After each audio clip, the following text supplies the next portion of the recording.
Episode 9 Siddharth के जलवे। Moonlight hotel 203 number room. यहाँ पर जब से तुझको देखा मूवी की ऑडिशन चल रहे थे। फास्ट मेल लीड और फास्ट फीमेल की ऑडिशन अब खत्म हो चुकी थी। अब बाकी थी सिर्फ सेकंड मेल लीड की ऑडिशन की। यह एक इम्पॉर्टेंट किरदार है जिसके साथ फीमेल लड़की बहुत सारी सीन थे, और अगर सिद्धार्थ ने यह किरदार ठीक से कर पाया तो वह फिर से पहले जैसा फेमस हो सकता है।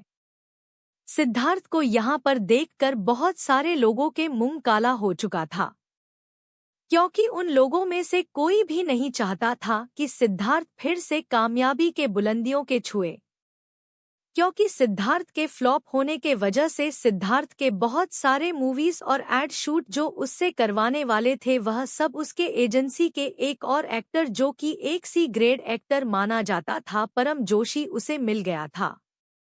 जब सिद्धार्थ एक बड़ा सितारा था तो परम सिद्धार्थ की बहुत ज्यादा चापलूसी कर लिया करता था, मगर अब वह ए लिस्टेड एक्टर बन चुका था, वह भी सिर्फ सिद्धार्थ की रिसोर्सेज की वजह से, और अब उसे सिद्धार्थ फूटी आप नहीं भाता था।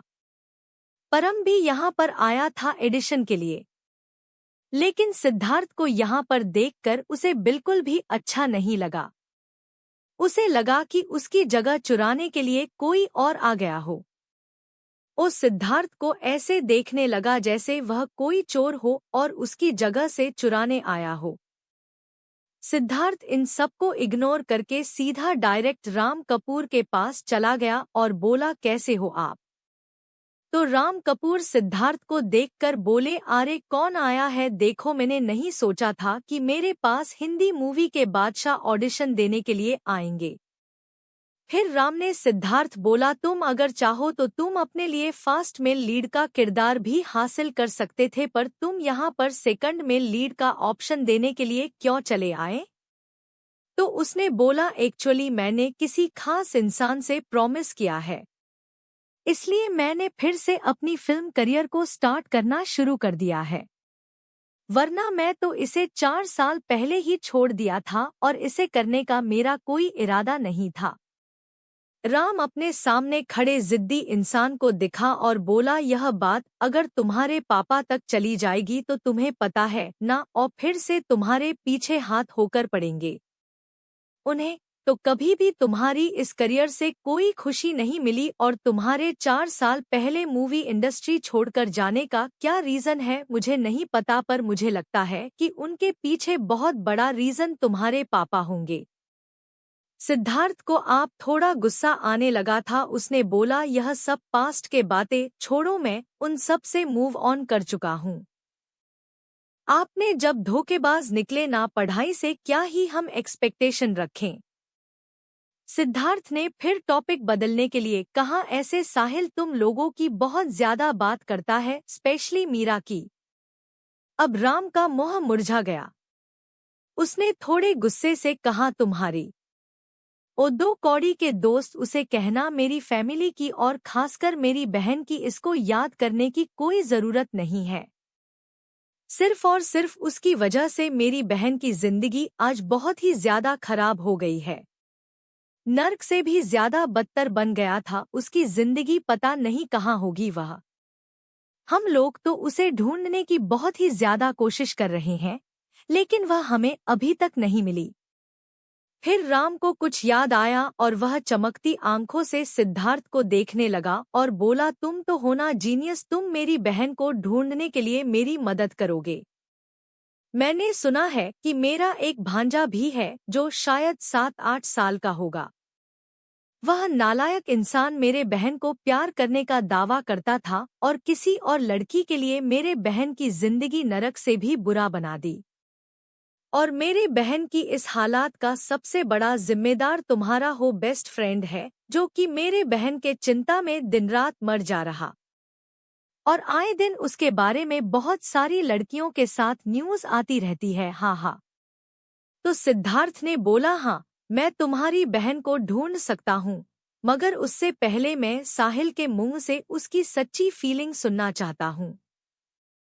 एक्चुअली मैंने उसकी आंखों में ओ तड़प देखा है आपकी बहन के लिए, मगर पता नहीं क्यों वो अपने फीलिंग से भागता रहता है। शायद उन लोगों के लाइफ में कुछ ऐसे मिसअंडरस्टैंडिंग हुई है जिसके बारे में हम दोनों को नहीं पता। अगर वह दोनों आमने सामने हो गए तो शायद उनके यह मिसअंडरस्टैंडिंग क्लियर हो जाए। और यह साहिल के बेटे के लिए भी ठीक है, क्योंकि एक छोटे बच्चों को जरूर उसके पापा का साथ चाहिए और साथ में एक कंप्लीट फैमिली। राम जो कि नहीं चाहता था कि उसके बहन फिर से वह साहिल से मिले, उसने जब अपने भांजे की बात सुनी और फिर सुना उसका बाप साहिल है, उसके तो मैं पैरों तले जमीन ही निकल गई। उसने बड़ी बड़ी आंखों से सिद्धार्थ को देखा और बोला, क्या इस बारे में साहिल को पता है? तो सिद्धार्थ ने बोला, नहीं, अगर साहिल को पता होता तो बहुत सारे लोग जान जाते और उसके बच्चे को खतरा होता, और मैंने मीरा को प्रॉमिस किया था कि मैं इस बारे में किसी को, खासकर स्टाइल को, नहीं बताऊंगा। एक्चुअली मीरा कहाँ है ये बात मुझे पता है, मगर मैं ना उसके बेटे को नहीं देखा है। मैं 3 साल पहले जब उन लोगों ने उसे घर से निकाल दिया था, मैंने तब उसे देखा था। एक्चुअली मेरे घर के पास एक अपार्टमेंट ही जुगाड़ करके दिया है। तो राम ने उसे हैरानी से देखा और बोला, क्या तुम पागल हो? तुमने उसे उस बस्ती एरिया में एक अपार्टमेंट लेकर दिया है? तो सिद्धार्थ ने बोला, एक्चुअली में उसे एक अच्छा अपार्टमेंट दे सकता था, मगर वो खुद ही नहीं लेना चाहती थी। तो राम ने उसे घुरा और बोला, तुम तो बहुत ही कंजूस हो और तुमने मेरी बहन को भी अपने जैसा बना लिया। अच्छा खैर छोड़ो, मैंने सुना है कि तुम्हारी एक बेटी है। यह बात सुनकर सिद्धार्थ के फेस पर एक प्राउड वाली स्माइल देखा जा सकता है, जो कि अक्सर हर बेटी के पापा के मुंह पर देखे जाता है। सिद्धार्थ ने थोड़ा अकड़ के साथ बोला, हाँ, मेरी एक प्यारी सी बेटी है और वह बहुत ही ज्यादा क्यूट और इंटेलिजेंट है। यह सुनकर राम हंसकर बोला, तुम तो पहले से भी ज्यादा घमंडी हो चुके हो। यह बात सुनकर सिद्धार्थ हंस पड़ा और बोला, यह भी कोई पूछने की बात है? घमंड तो दिखाने के लिए होता है, और हाँ, मैं घमंडी हूँ तो क्या? तो फिर राम ने बोला, चलो बहुत बकवास हो चुकी है, देखो तुम्हारे सारे कंपटीटर्स तुम्हें ऐसे घूर रहे हैं जैसे तुम्हारी जान अभी ले लेंगे। मैं ऑडिशन स्टार्ट करता हूँ। परम जो कि बहुत टाइम से राज और सिद्धार्थ को बात करते हुए देख रहे थे, उसने अपने मैनेजर अमित से बोल, इन दोनों का क्या चक्कर है? अमित जो कि पहले सिद्धार्थ का मैनेजर रह चुका है और अब परम की मैनेजर है। सिद्धार्थ के बर्बादी के पीछे अमित का भी बहुत बड़ा हाथ है, जो आपको बाद में पता चलने वाला है कि अमित कितना ज्यादा नीचे और घटिया इंसान है। घटिया शब्द भी उसके लिए कम है। तो अमित ने परम को बोला, यह लोग पहले से एक दूसरे को जानते हैं, क्योंकि उसने पहले राम कपूर के बहुत सारे मूवीज में बदर एक मैन में लीड एक्टर एक्टिंग कर चुका है। सिद्धार्थ ने एक बहुत ही ज्यादा गहरी सांस ली और बोला, चलो मैं ही पहले ऑडिशन दे देता हूँ। मैं यहाँ पर सबसे ज्यादा सीनियर हूँ और मेरे तो इतनी ज्यादा फैन फॉलोइंग है, वह भी नेगेटिवली, इसका क्या ही कहना। तो मुझे लगता है मुझे सबसे पहले ऑडिशन देना चाहिए। राम भी एक बड़ी सी मुस्कान अपने होठों में चिपकाए बोला, हाँ हाँ, तुम्हें ही देना चाहिए और खुद को और भी ज्यादा फेमस करना चाहिए, और जोर से हंसने लगा। राम का असिस्टेंट और दूसरे असिस्टेंट डायरेक्टर जो कि जानते थे राम एक बहुत बड़ी खानदान से बिलोंग करता है और उसके साथ वह एक बहुत ही इंट्रोवर्ट इंसान है, उसे ऐसे ही एक बदनाम एक्टर के साथ बात करते हुए देखकर वह लोग शॉक रह गए। राम के असिस्टेंट को कुछ हद तक सिद्धार्थ के बारे में पता था कि सिद्धार्थ बहुत ही ज्यादा राइस खानदान का वारिस है, इसलिए सोचा इस वजह से ही उनके सर सिद्धार्थ से ऐसे बातें कर रहे हैं, और उसे भी सिद्धार्थ कुछ ज्यादा खराब नहीं लगता था। उसे तो परम से एलर्जी थी। थोड़े से फेमस होने के बाद वह अपने आप को बहुत ही बड़ा एक्टर समझता था, इस वजह से बहुत बड़ी बड़ी डायरेक्टर उसे पसंद नहीं करते थे। और उसके एक्टिंग भी बहुत ही ज्यादा अच्छी नहीं थी। उसके कुछ हिडन टैलेंट और खुराफाती आइडिया की वजह से वह खुद को यहाँ तक ला पाया था। पहले सिद्धार्थ का ऑडिशन हुआ और फिर उसने राम को बाय बोला और वहां से चला गया। उसके बाद बाकी सारे एक्टर के एडिशन हुई और ऑडिशन खत्म हो गया। दूसरी तरफ अरोड़ा हाउस में ईशा को किसी राजकुमारी की तरह ट्रीटमेंट मिल रही थी और उसके सामने नौकर थे जो कि साहिल और यश। साहिल के मॉम और यश के मॉम उन दोनों को ऑर्डर दे रहे थे नन्ही सी परी के लिए खाना लाने के लिए, कभी तो बोलते टॉयज लाने के लिए। घर में बहुत सारे नौकर रहने के बावजूद भी उन दोनों को किसी के ऊपर विश्वास नहीं था, इसलिए उन लोगों ने यश और साहिल की यह हालत बना दी थी। वह लोग तो भूल भी गए थे यश 7 साल का एक बच्चा है। यश को भी इससे कोई प्रॉब्लम नहीं थी और ना ही साहिल को, क्योंकि दोनों ही ईशा को बहुत ही ज्यादा पसंद करते थे। ईशा भी वीआईपी ट्रीटमेंट बहुत ही ज्यादा एंजॉय कर रही थी और बहुत ज्यादा खुश हो रही थी। एपिसोड 10 ईशा का फियांसे। अरोड़ा मेंशन। ईशा अपनी वीआईपी ट्रीटमेंट एंजॉय कर रही थी और साथ में साहिल और यश के साथ खेल भी रही थी। इतने कम टाइम में यश के साथ उसका एक बहुत ही अच्छा फ्रेंडशिप हो गया था। ईशा का पिछले जन्म में कोई फ्रेंड नहीं था क्योंकि सब उससे जलते थे, लेकिन ईशा ने सोच लिया था कि इस जन्म में वह अपनी बहुत सारी फ्रेंड्स बनाएगी। ईशा और यश खेल ही रहे थे कि तब यश के दादाजी भी अपने फ्रेंड के साथ चेस खेलकर घर वापस आ गए थे। अपने पोते के साथ एक बच्ची को देखकर यश के दादाजी हैरान हो गए क्योंकि उनके नकचरे पोते को छोटे बच्चियां बिल्कुल भी पसंद नहीं थे। उसे तो छोटे बच्चों से एलर्जी है। यश को लगता था कि छोटे बच्चे सिर्फ नौटंकी करती है और कुछ ना मिला तो रोना धोना शुरू कर देते हैं। मगर आज उनके इस नकचरे पोते ने एक गुड़िया जैसी फ्रेंड घर पर लाकर खड़ा कर दिया और साथ में उनकी बीवी और उनकी बहू दोनों ही उस बच्ची से बहुत ही ज्यादा घुल मिल गए थे। यह देखकर उन्हें थोड़ी सी जलन हुई तो उन्होंने अपनी बीवी के पास जाकर बोला, भाग्यवान, क्या यह लड़की यश की नई दोस्त है? तो उनकी बीवी बोली, नहीं, यह तो साहिल का। इतना ही बोल पाई थी कि साहिल के डैड मतलब यश के दादाजी थोड़े से ड्रामा करते हुए बोले, तो क्या वह न्यूज़ जो इंटरनेट पर वायरल हुआ था साहिल का एक नाजायज बेटी है, यह बात सही है? तो क्या मतलब यह गुड़िया हमारी पोती है? यह बात बोलते वक्त उनके चेहरे पर 440 वोल्ट का बाल जितना चमक दिखाई दे रहा था। फिर उनकी पत्नी अपने पति के यह ओवर एक्साइट वाला रूप को पूरी तरह से इग्नोर करके बोला, यह कोई साहिल की बच्ची नहीं है, यह तो साहिल का बेस्ट फ्रेंड सिद्धार्थ का प्यारा सा बेटी है। यह बात सुनकर साहिल के पिता थोड़े से निराश हुए। फिर उन्होंने अपनी बीवी को बोला, इस नालायक से कुछ भी नहीं होने वाला। देखो तो सिद्धार्थ को इससे उम्र से 1 साल छोटा है मगर हर चीज में उससे आगे।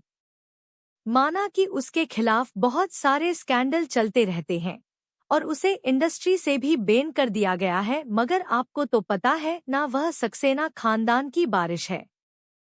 साथ में उसका खुद का भी। तो यह बोलते बोलते रुक गए क्योंकि ईशा अपनी आंखों में चमक लिए उन्हें देख रही थी, क्योंकि उसे भी जानना था कि उसके पापा क्या करते हैं। इतनी तो इंटेलिजेंट थी कि सिद्धार्थ के साथ रहकर यह जान गई थी कि सिद्धार्थ कोई निकम्मा इंसान नहीं है। वो चाहे तो अपनी डूबते हुए करियर खुद ही ठीक कर सकता है, मगर वह ठीक करना नहीं चाहता था। अगर वह फोर्स नहीं किया होता तो शायद वह ठीक भी नहीं करता, मगर इसका राज क्या है वह उसे जानना था और साथ में उसकी मॉम कौन है यह भी उसे ढूंढना था। साहिल के डैड एक समझदार इंसान थे। वो ईशा के सामने उसकी डैड की राज खोलना नहीं चाहते क्योंकि वह एक बच्ची थी, वह भी 3 साल का। उसके सामने यह सब बोलना ठीक नहीं था। फिर उन्होंने ईशा को देखकर बोला, बेटा तुम जाकर यश के प्ले रूम क्यों नहीं खेलने? वहां पर जाओ, तुम्हें वहां पर बहुत सारे नए तरह के खिलौने मिलेंगे। तो ईशा भी खुशी खुशी राजी हो गई और यश भी अपने नन्ही परी को ले जाने के लिए बहुत ही ज्यादा एक्साइटेड था। ईशा और यश खेलने लगे और इधर नीचे बड़ों की तो कुछ और ही खिचड़ी पक रही थी और साहिल बेचारा बहोकार यह सब सुन रहा था। यश की दादाजी को अपनी बीवी के मुंह से ईशा की तारीफ सुनकर ईशा इतनी ही ज्यादा पसंद आ गई थी कि वह चाहते थे कि ईशा को अपनी घर की पोता बहू बनाएं। और साहिल मन ही मन खुद को कोर्स रहा था कि वह अपने अपार्टमेंट ना जाकर क्यों यहाँ पर आ गया। ईशा को लेकर अगर सिद्धार्थ को यह बात पता चले तो सिद्धार्थ उसे छोड़ेगा नहीं। यश की मॉम को भी यह बात बहुत ही ज्यादा सही लगी तो वह भी अपने ससुर जी के बोले, हाँ पापा जी अब बिल्कुल सही बोल रहे हैं, इतनी अच्छी लड़की कहाँ मिलेगा मुझे।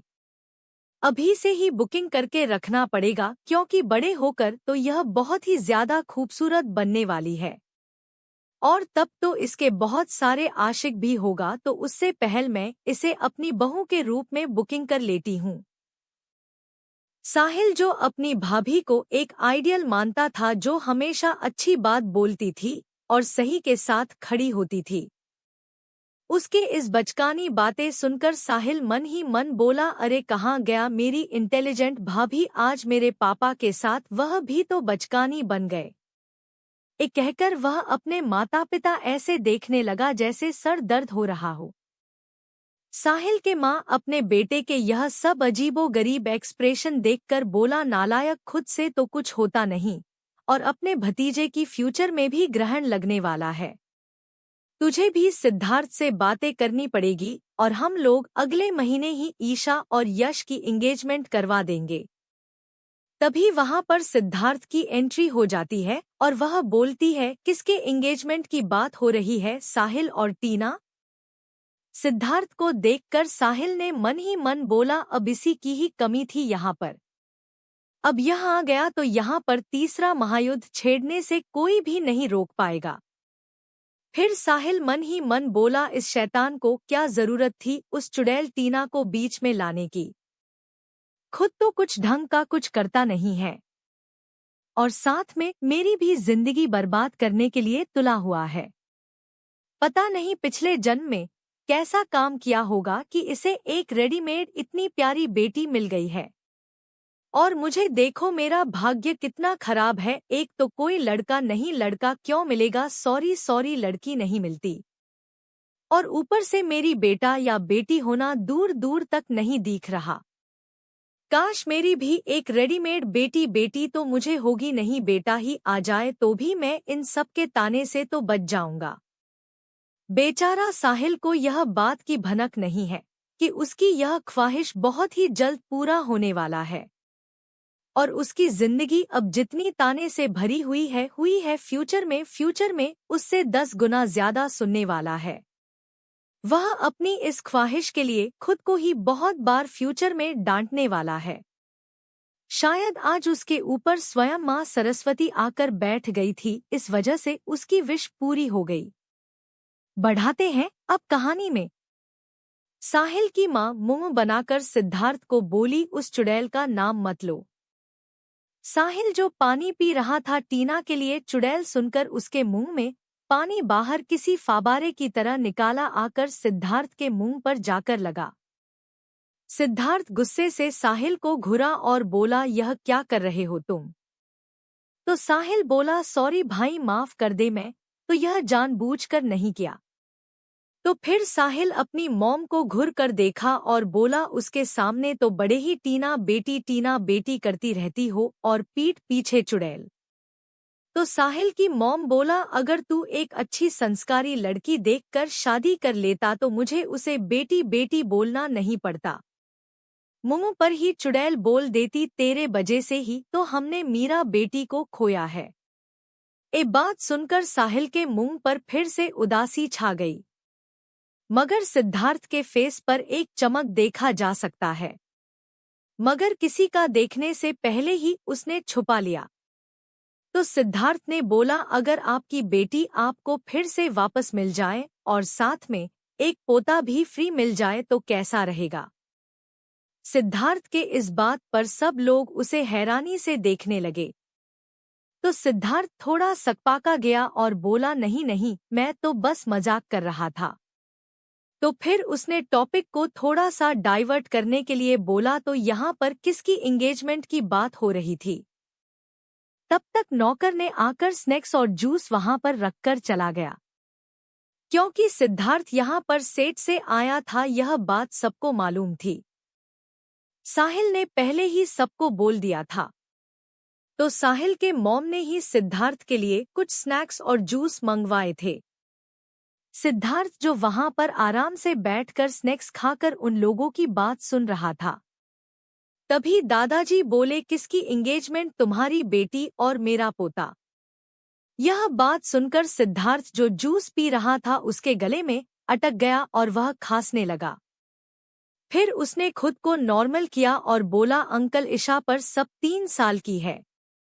उसकी एंगेजमेंट जब ईशा 30 साल की हो जाएगी तब मैं सोचूंगा कि उसके एंगेजमेंट कराऊंगा या नहीं। फिर उसने बोला, अगर साहिल का बेटा होता तो मैं अभी के अभी उसकी एंगेजमेंट करवा देता, क्योंकि साहिल तो मेरा बेस्ट फ्रेंड है। मगर यश भी बहुत ही अच्छा लड़का है।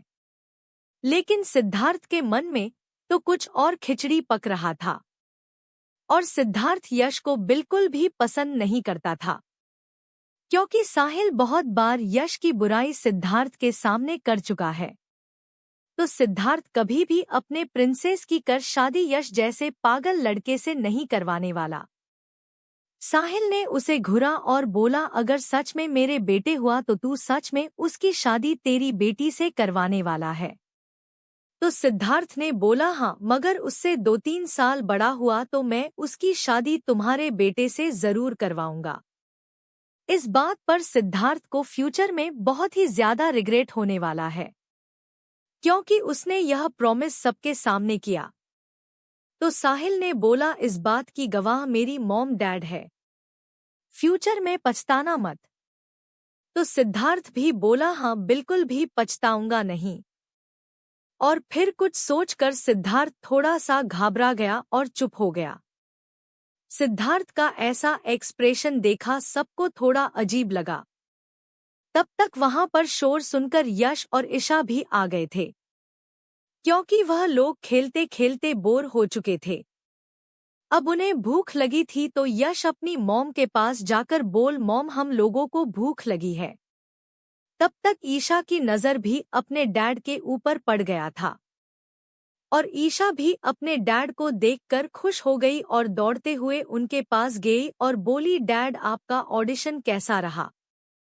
सिद्धार्थ अपनी बेटी को अपने गोद में उठाकर बोल, बहुत ही अच्छा गया मेरी प्रिंसेस, तुमने यहाँ पर मजे किए थे ना।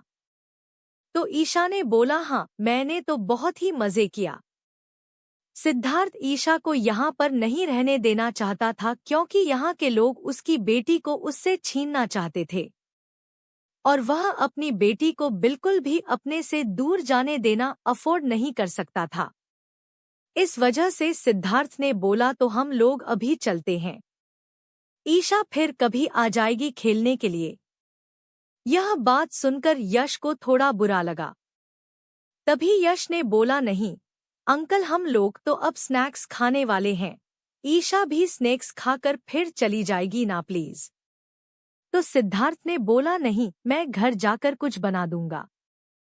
फिर अरोड़ा फैमिली के सब लोग उसको ना खुशी से देखने लगे।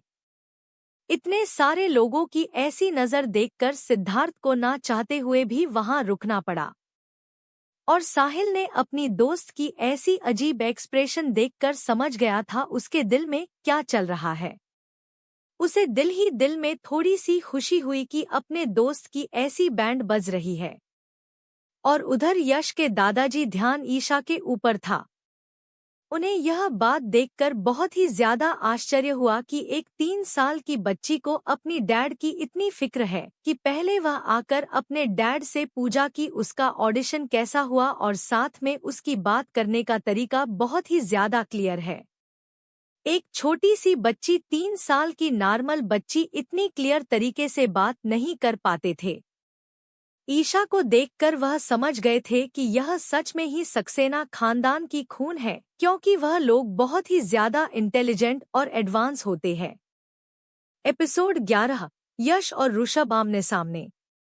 ईशा और यश के स्नैक्स खत्म करने के बाद सिद्धार्थ ईशा को लेकर वहां से जल्द चला जाना चाहता था, क्योंकि वह लोग उसकी बेटी को उससे चुरा लेना चाहते थे।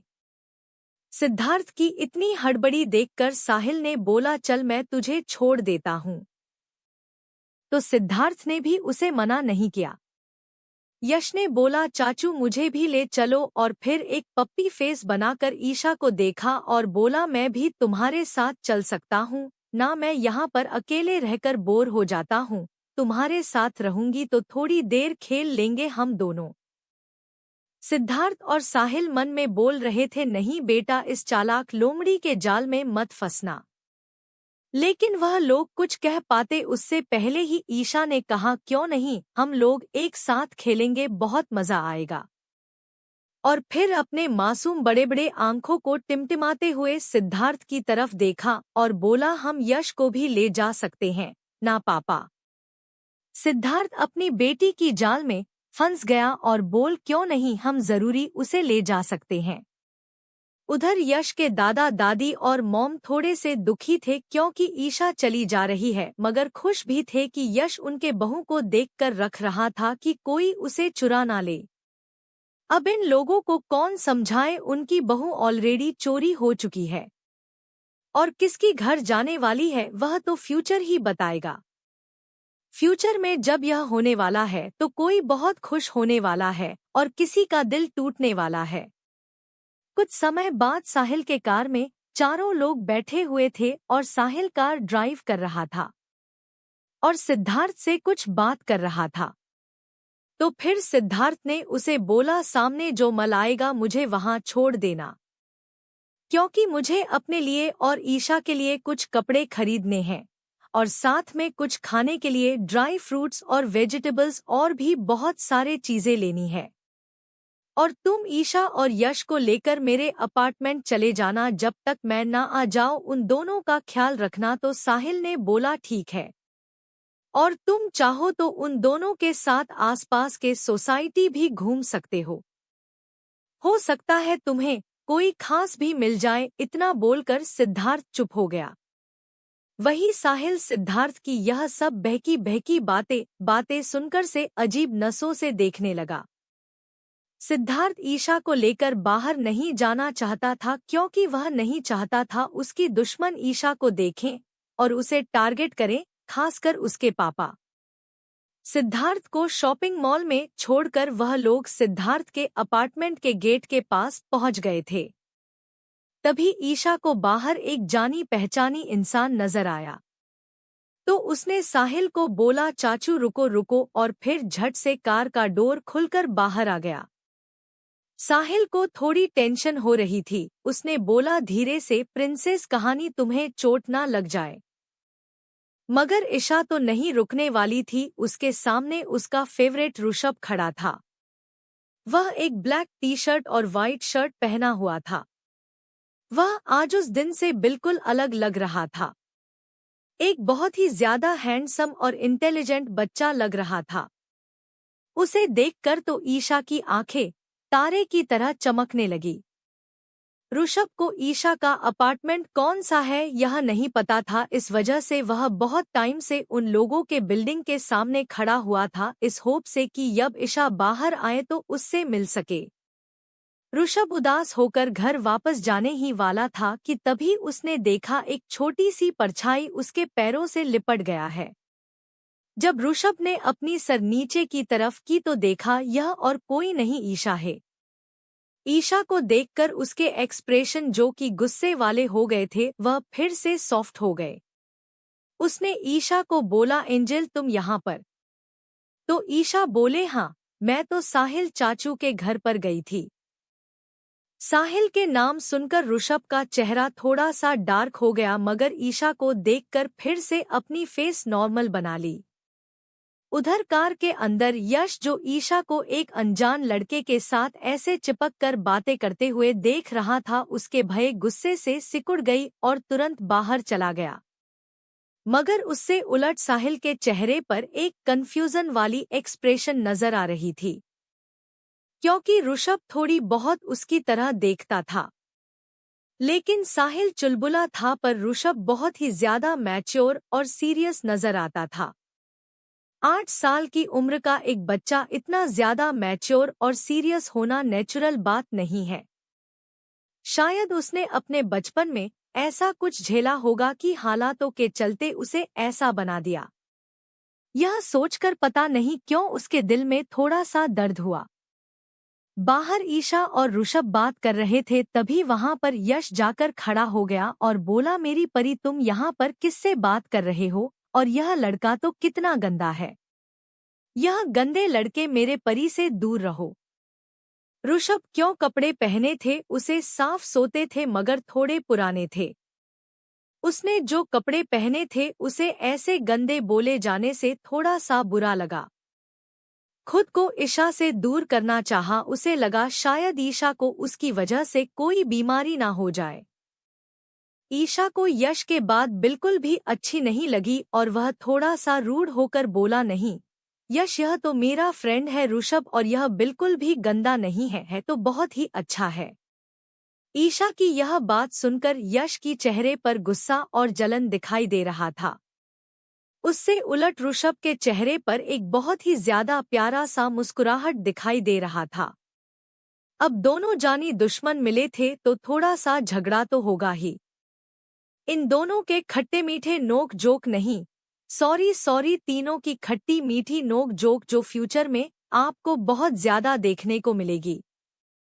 इसके लिए मेरी इस कहानी को जरूर पढ़ते रहना और ईटिंग करना और लाइक शेयर कमेंट करना बिल्कुल भी मत भूलना। तो क्या लगता है आपको, क्यों साहिल और ऋषभ की शक्ल इतनी ज्यादा मिलती है?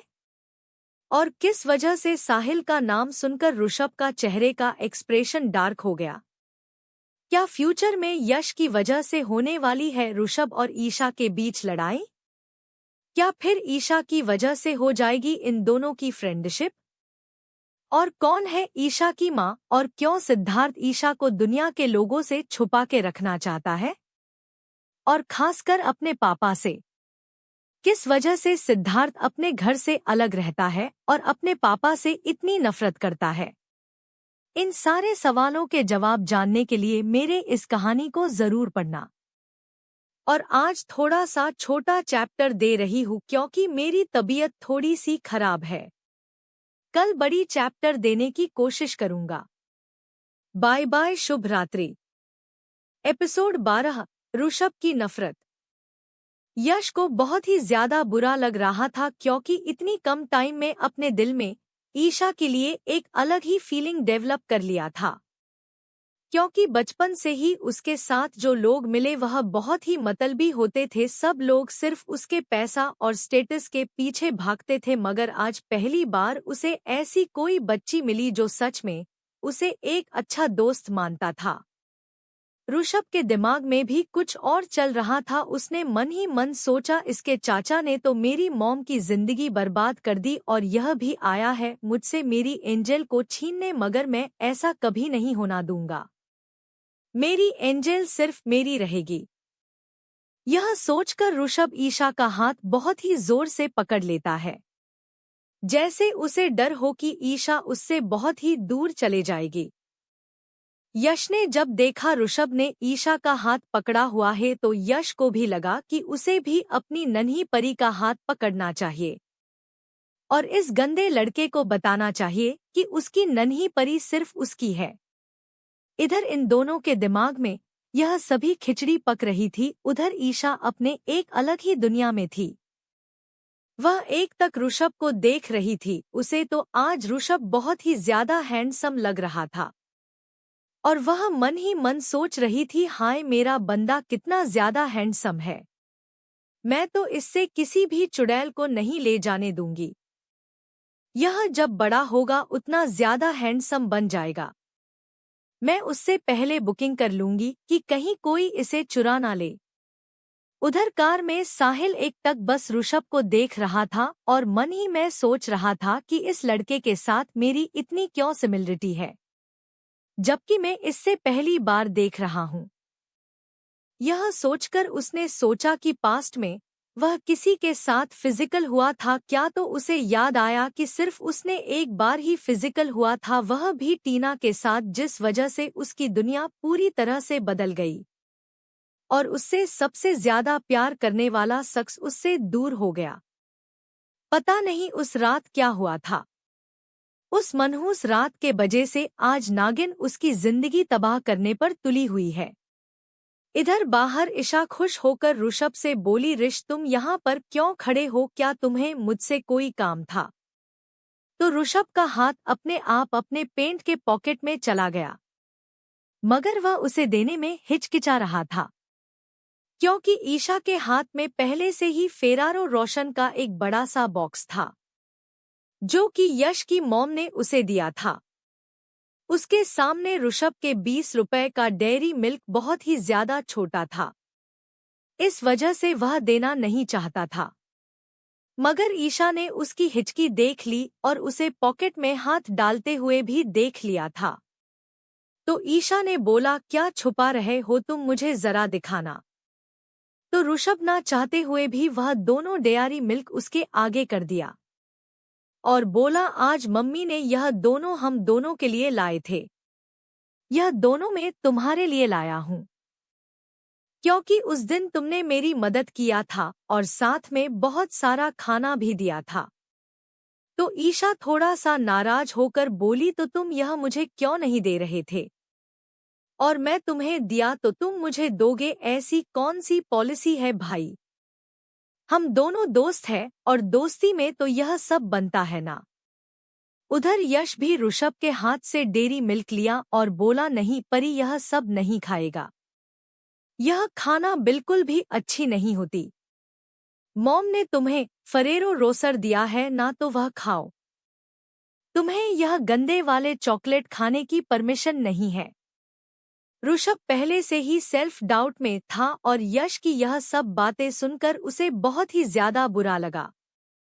वह दोनों डेयरी मिल्क यश के हाथों से लेकर वहां से जाने ही वाला था कि ईशा ने उसके पैर पकड़ लिया और बोली, नहीं, तुम यहाँ से नहीं जा सकते। तुम अब मेरे साथ खेलोगे और आंटी ने जो चॉकलेट मुझे दिए हैं वह मुझे दो, एक चॉकलेट मैं लूंगी और एक तुम यश को दो। और फिर उसने ऋषभ के हाथों से वह दोनों चॉकलेट लिए, एक खुद लिया और एक यश को दे दिया। और फिर अपने हाथ में पड़े फेरारो रोशन के कुछ चॉकलेट उसने ऋषभ को दे दिए और बोले, यह तुम्हारे लिए। मुझे यह आंटी ने दिया था, बोला था फ्रेंड्स के साथ बांट के खाने के लिए। तो तुम्हें भी यह सब लेना पड़ेगा, ठीक है? ऋषभ खुश हो गया, उधर यश का मुंह बन गया। यश को यह सब खाना बिल्कुल भी पसंद नहीं है क्योंकि वह हर टाइम ब्रांडेड वाला चॉकलेट खाता है। उसे लगता है कि यह सब डेयरी मिल्क, किटकैट, यह सब बहुत ही ज्यादा अनहेल्दी होते हैं क्योंकि इनमें बहुत सारा शुगर होता है और यह हेल्थ को लेकर बहुत ही ज्यादा कॉन्शियस था। मगर उसने कुछ नहीं कहा क्योंकि अगर वह कुछ बोलना तो शायद ईशा को बुरा लग जाता और वह अपनी पारी के सामने अपना इमेज खराब नहीं करना चाहता। ऋषभ भी खुश हो गया, उसे साहिल के घर का कुछ भी लेना नहीं था मगर ईशा के सामने कुछ बोल भी नहीं सकता था। वह लोग बात कर रहे थे तभी साहिल भी कार पार्क करके उनके पास चला आया। साहिल ने जब ऋषभ को अपने करीब से देखा तो उसे लगा वह अपने बचपन के कॉपी को देख रहा है। यश ने भी उन दोनों की सिमिलैरिटी देख लिए थे पर उसने कुछ नहीं कहा। मगर साहिल को देखकर ऋषभ के चेहरे पर नफरत के भाव दिखाई देने लगे। यह बात साहिल और यश ने देख लिया था लेकिन ईशा ने नहीं देखा था क्योंकि वह तो अपने प्यारे से विलेन के दिए हुए चॉकलेट खाने में बिजी थी। सॉरी दोस्तों, आज भी मेरी तबीयत थोड़ी सी खराब है इसलिए एपिसोड डालने में थोड़ा सा लेट हो गया। तो आगे क्या होने वाला है ईशा, ऋषभ और यश की जिंदगी में? और क्यों करता है ऋषभ साहिल से इतनी नफरत? और क्यों इतनी ज्यादा सिमिलरिटीज है ऋषभ और साहिल में? इन सारे सवालों के जवाब जानने के लिए मेरे इस कहानी को जरूर पढ़ना। और प्लीज इस स्टोरी को ढेर सारा रेटिंग देना, क्योंकि अगर इस कहानी का रेटिंग अच्छा नहीं हुआ तो पॉकेट नोबेल वाले मेरे स्टोरी को बंद कर देंगे। तो प्लीज प्लीज ढेर सारा रेटिंग कर देना और लाइक कमेंट शेयर कर देना। बाय और गुड नाइट। ऋषभ भी खुश हो गया, उसे साहिल के घर का कुछ भी लेना नहीं था, मगर ईशा के सामने कुछ बोल भी नहीं सकता था। तो ईशा थोड़ा सा नाराज होकर बोली, तो तुम यह मुझे क्यों नहीं दे रहे थे, और मैं तुम्हें दिया तो तुम मुझे दोगे, ऐसी कौन सी पॉलिसी है भाई? हम दोनों दोस्त हैं और दोस्ती में तो यह सब बनता है ना। यश को बहुत ही ज्यादा बुरा लग रहा था, क्योंकि इतनी कम टाइम में अपने दिल में ईशा के लिए एक अलग ही फीलिंग डेवलप कर लिया था, क्योंकि बचपन से ही उसके साथ जो लोग मिले वह बहुत ही मतलबी होते थे। सब लोग सिर्फ उसके पैसा और स्टेटस के पीछे भागते थे, मगर आज पहली बार उसे ऐसी कोई बच्ची मिली जो सच में उसे एक अच्छा दोस्त मानता था।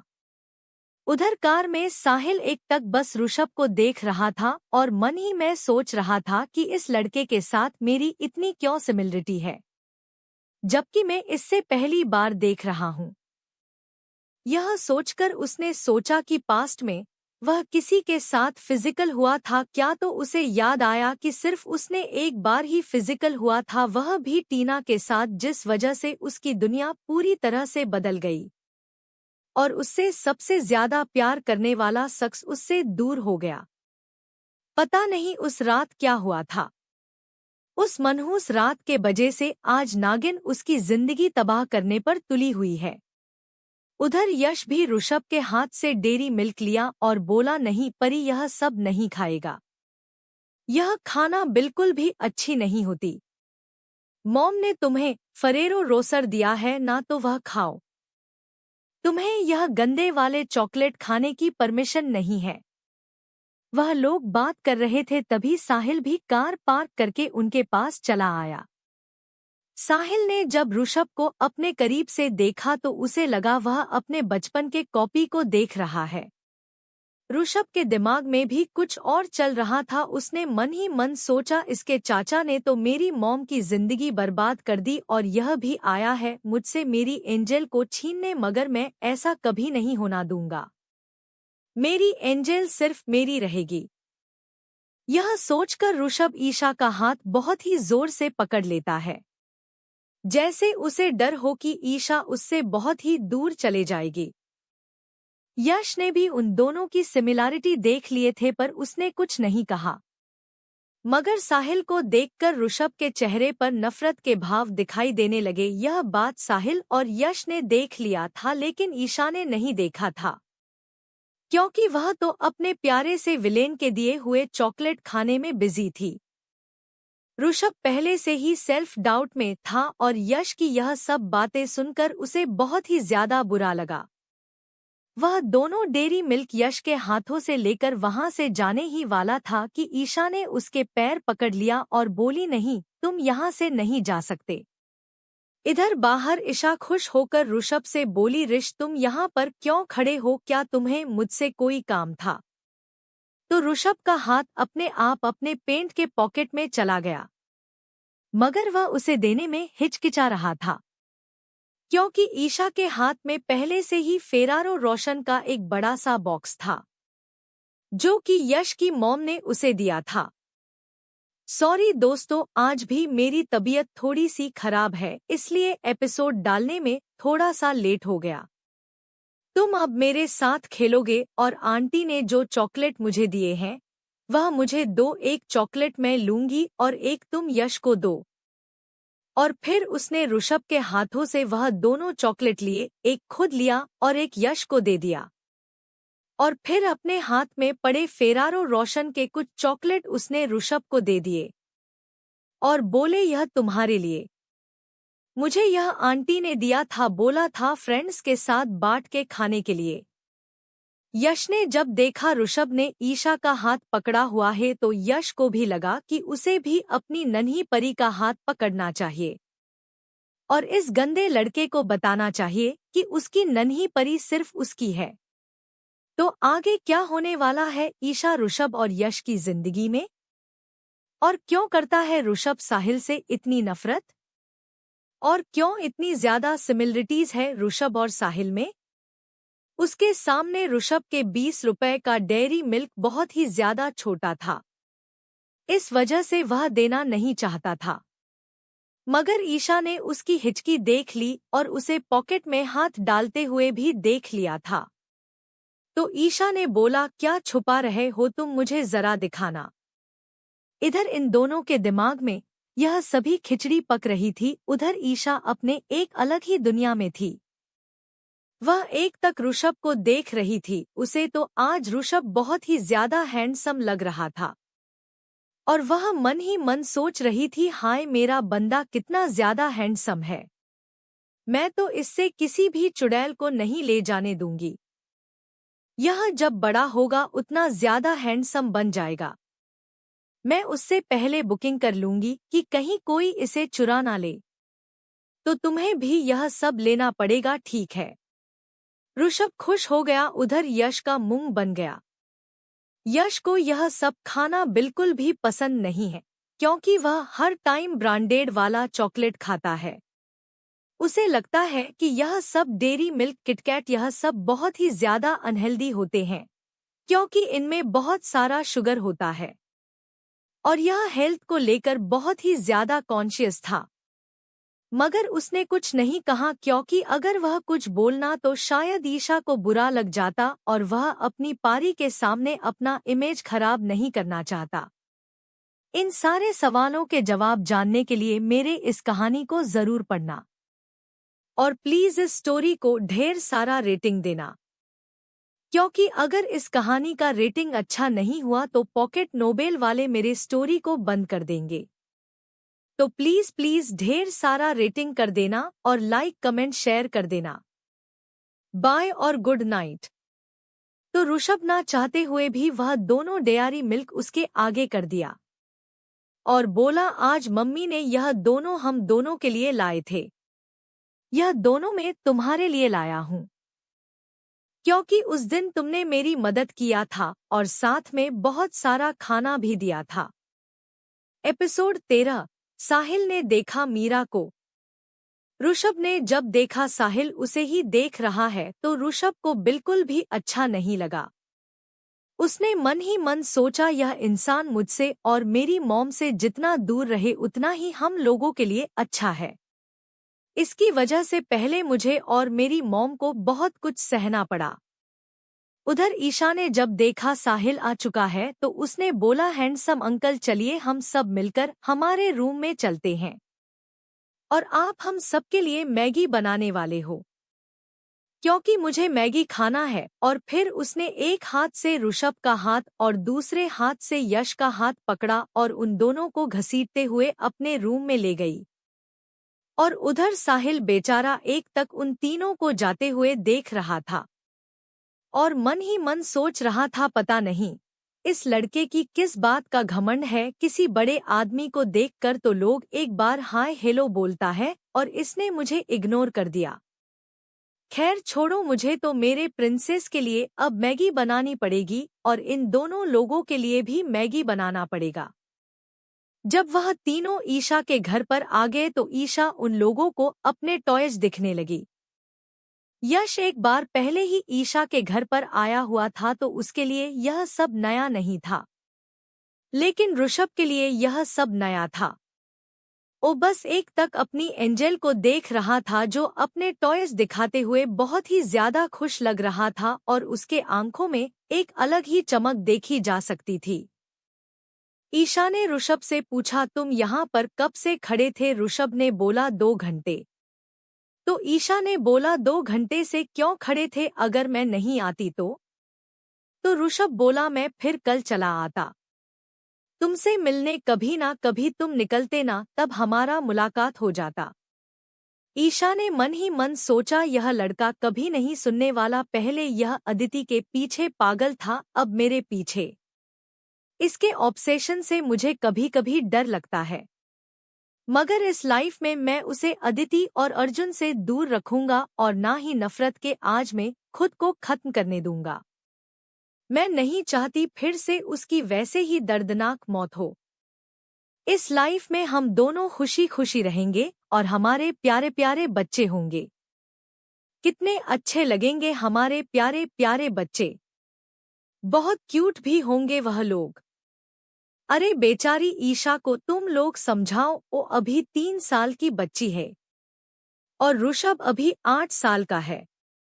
मेरी प्यारी इशारानी, तुम दोनों का बच्चा आने में अभी भी 20 से 23 साल लग जाएंगे। ईशा अपने सपनों की दुनिया में खोई हुई थी कि तभी ऋषभ बोला, एंजल एंजल तुम इन लोगों के साथ क्या कर रहे हो? तुम्हारे पापा कहाँ पर है? तो ईशा बोली, पापा तो घर के लिए कुछ सामान लेने गए हैं और साहिल अंकल को मेरे बॉडीगार्ड बनने के लिए कहा गया है, क्योंकि मैं बहुत ही ज्यादा खूबसूरत हूँ ना, तुम मुझे प्रोटेक्शन की जरूरत होती है। ईशा की यह बात सुनकर ऋषभ और यश के मुंह पर एक बहुत ही रेयर वाली स्माइल आ जाती है। इन सब से उलट साहिल का मुंह बन जाता है। साहिल अपने हाथ में रखा मैगी का बोल उन तीनों शैतानों को देता है और उसने मन ही मन सोचा, इन शैतानों के लिए मैं मैगी बना रहा था और वह भी इतने प्यार से। और यहाँ पर देखो, यह प्रिंसेस भी मेरी बुराई करने लगी है। यह सब इन दोनों शैतानों का संगत का नतीजा है। कहाँ मेरी प्रिंसेस मुझे पहले हैंडसम चाचू बुलाती थी, अब मुझे बॉडीगार्ड बनाने लगा है। साहिल के बने हुए मैगी खाने में ऋषभ की कोई भी ज्यादा इंटरेस्ट नहीं था और यश को भी मैगी खाना पसंद नहीं था, क्योंकि उसे जंक फूड खाना अच्छा नहीं लगता था। वह बहुत ही ज्यादा हेल्थ कॉन्शियस था। उसे हेल्दी चीज ज्यादा पसंद थी, क्योंकि उसकी मम्मी ने बचपन से ही उसे हेल्दी खाना खाना सिखाया था। मगर ईशा अपने पहले जन्म में अकेली ही रहती थी और अपने काम में बिजी रहती थी, इस वजह से वो ज्यादातर मैगी बनाया करती थी और वही खाया करती थी। तो मैगी उसे पसंद है और ऋषभ भी ज्यादातर मैगी खाया करता था, क्योंकि ज्यादातर टाइम उसकी मॉम काम में बिजी रहती थी, तो अपने आप ही मैगी बनाकर खाया करता था, क्योंकि उसे और कुछ बनाना नहीं आता था। और साहिल को तो जंक फूड फास्ट फूड सभी बहुत ही ज्यादा पसंद है, क्योंकि साहिल बहुत ही ज्यादा फूडी है और उसे खाना बनाना भी बहुत पसंद है।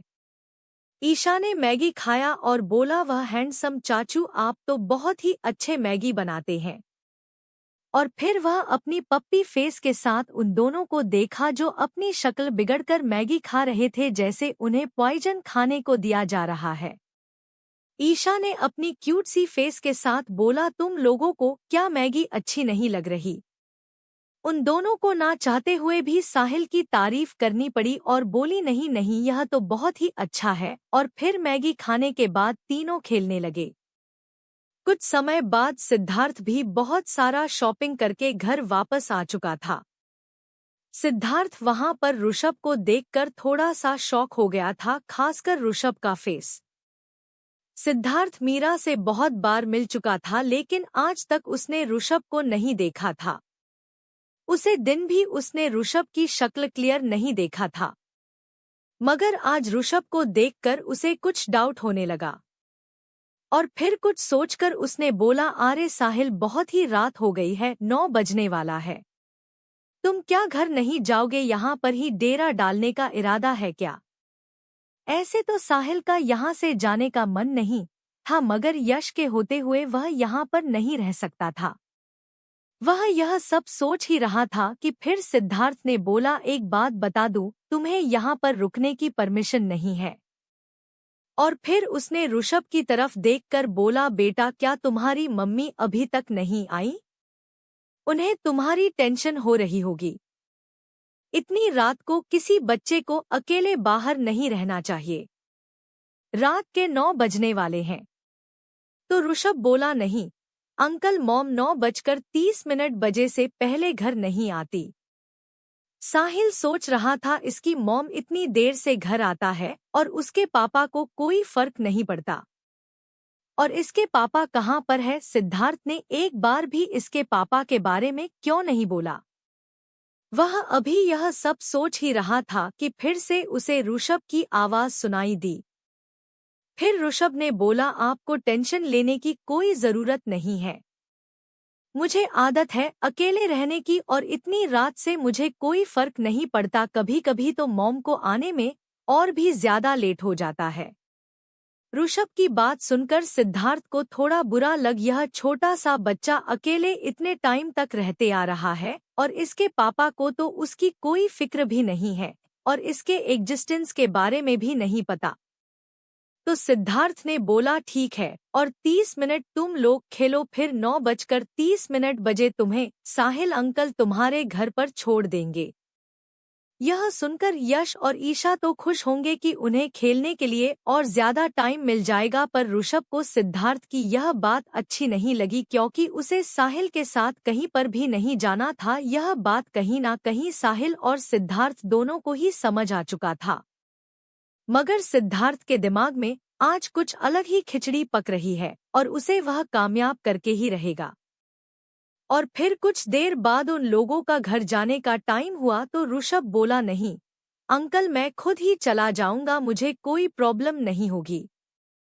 तो सिद्धार्थ बोला, बिल्कुल नहीं, तुम्हें अकेले जाने की कोई जरूरत नहीं है, मैं और यश अभी घर ही जा रहे हैं, तुम्हें रास्ते में ही छोड़ देंगे। ईशा बोली, हाँ ऋष, तुम हैंडसम अंकल के साथ चले जाओ और तुम्हें छोड़ देंगे, तुम अकेले जाओगे तो मुझे टेंशन होगी। और तुम कल सुबह सुबह मेरे साथ खेलने जरूर चले आना। तो ऋषभ ने बोला, मैं सुबह तो नहीं आ पाऊंगा क्योंकि सुबह तो मोम को काम के लिए जाना होता है और फिर मेरा स्कूल भी होता है, लेकिन मैं स्कूल के बाद तुम्हारे साथ खेलने के लिए जरूर आऊंगा। उसने जब देखा उसकी नन्ही परी उसे इग्नोर कर रहा है तो उसने बोला, मैं फ्री हूँ कल, क्या मैं आ जाऊं, मेरी अभी छुट्टियां चल रही है। तो ईशा खुश होकर अपने दोनों हाथों से ताली बजाकर बोली, क्यों नहीं, तुम चले आना, हम लोग मिलकर खेलेंगे। मगर ऋषभ को यह बात बिल्कुल भी अच्छी नहीं लगी। उसने बोला, एंजेल, तुम्हें भी तो पढ़ाई करना होता है ना, तो सुबह सुबह क्यों खेलोगे। तो ईशा बोली, मैं तो अभी बहुत ही ज्यादा छोटी हूँ, मेरी तो अभी स्कूल में एडमिशन भी नहीं हुआ, तो मैं तो खेल सकती हूँ। साहिल ने ऋषभ की फेस एक्सप्रेशन देख लिया था कि उसे बिल्कुल भी अच्छा नहीं लग रहा है। पता नहीं क्यों साहिल ने अपने आप ही बोल दिया, यश, कल तुम्हें अपने नानी नानू के घर जाना है, तुम्हें याद तो है ना, तो कल तुम यहाँ पर नहीं आ सकोगे। यह बात सुनकर यश और ईशा थोड़े से नाखुश दिखने लगे थे, लेकिन ऋषभ बहुत ज्यादा खुश हो गया था। यह बात ईशा ने भी नोटिस कर ली थी, इसलिए उसने भी कुछ नहीं बोला। उनके बातें खत्म होने के बाद और तीनों सिद्धार्थ के घर से निकल गए। उधर ऋषभ मन ही मन सोचा, इन्हें मैं अपने घर बिल्कुल भी लेकर नहीं जाने वाला, क्योंकि मैं नहीं चाहता कि यह इंसान जिसे मैं सबसे ज्यादा नफरत करता हूँ हमारे घर जाओ और मेरी मॉम से मिलो। उसने मन ही मन खुद से प्रॉमिस किया, मैं मेरी मॉम से आपको दूर रखूंगा क्योंकि मैं नहीं चाहता आपकी एंट्री फिर से मेरी मॉम की लाइफ में हो और आपकी वजह से मेरी मॉम फिर से ओ दुख झेले। मैं अकेला ही काफी हूँ मेरे और मेरी मॉम के लिए। उधर सिद्धार्थ के घर पर ऋषभ यश और साहिल के साथ जाते देखकर सिद्धार्थ के फेस पर एक डेविल स्माइल आ जाती है। सिद्धार्थ मन ही मन सोचता है, पता नहीं यह दोनों नमूना यश और ऋषभ, यह दोनों भाई मेरे ही बेटी के पीछे क्यों पड़े हैं। जब देखो मेरे प्रिंस के साथ किसी चिपकू गम की तरह रहते हैं। इन दोनों को मेरे बेटी से दूर रखना पड़ेगा। बाहर ऋषभ जब अपने घर के पास पहुंच जाता है तो वह बोलता है, मेरा घर आ चुका है, आपको और ज्यादा दूर जाने की जरूरत नहीं है, अब आप जा सकते हैं। यह बोलकर ऋषभ भी अपने अपार्टमेंट के गेट से घुसने ही जाता है कि तभी एक लड़की की आवाज सुनाई देती है, ऋषु बेटा, तुम कहाँ थे इतनी देर, मैं कब से तुम्हारा इंतजार कर रहा था। उस लड़की की नज़र सिर्फ ऋषभ पर ही थी, इसलिए उसने ऋषभ के साथ खड़े साहिल और यश को नहीं देखा था। प्यारे प्यारे रीडर, आप सबके इतने सारे सपोर्ट के लिए बहुत बहुत ज्यादा धन्यवाद। ऐसे ही मेरे इस कहानी को आपका प्यार देता। नेक्स्ट एपिसोड बहुत ही ज्यादा धमाल का होने वाला है, तो नेक्स्ट एपिसोड बिल्कुल भी मिस मत करना। तो क्या लगता है आपको, कौन है वह लड़की? क्या साहिल उसे जानता है? क्यों ऋषभ साहिल को अपने मॉम से और खुद से दूर रखना चाहता है? और क्या फ्यूचर में बन जाएगी ईशा ऋषभ की ऑब्सेशन? क्या ईशा बचा पाएगी ऋषभ को विलन बनने से? इन सारे क्वेश्चंस के आंसर जानने के लिए मेरे इस कहानी को जरूर पढ़ना और लाइक, शेयर, कमेंट और रेटिंग देना मत भूलना।